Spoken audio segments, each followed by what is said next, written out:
যেমন মন্ত্রী সাহেব আপনাকে আবারও বলতেছি, এখনো বলতেছি, আপনার দলের মানুষে আর আপনার কাছের মানুষই আপনার বিপদে হালাইব।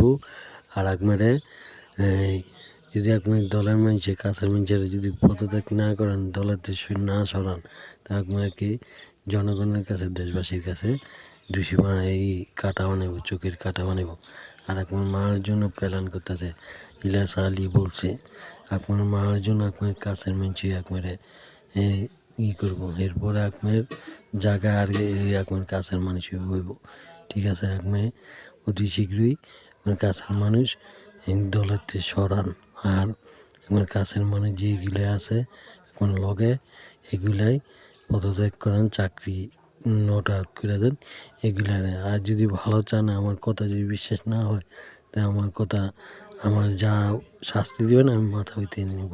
কিন্তু আপনার একটা কথা, আপনার কাছের মানুষে আপনারে বিপদে হালাইব। ঠিক আছে, আপনি আমার কথাটা আমি আপনার ডালিম বুয়া, আমি বলদ মানুষ, সোজা মানুষ, আপনাকে আমি বলে দিলাম। আপনাকে ডালিম বুয়া, আপনার ছোটো ভাই ডালিম বুয়া, আপনার মন্ত্রী সাহেব, আপনি আমাদের দেশের মন্ত্রী, আপনাকে আমি ভালোর জন্য চাই।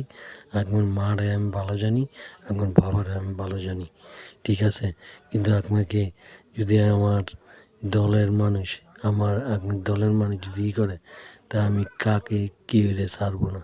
ঠিক আছে, আপনি হচ্ছেন আমার বড় ভাই। যদি আপনি এটা যদি আপনি দলের মানুষের যদি আপনি না করেন, পদত্যাগ না করান, তারপরে দলেতে না সরান, তো আপনি বিপদে পড়বেন। ঠিক আছে, আমি আপনাকে বলে দিলাম।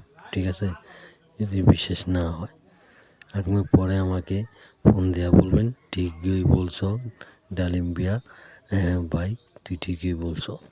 এটা আমাকে তুমি বিশ্বাস করবে। ঠিক আছে, আসসালামু আলাইকুম।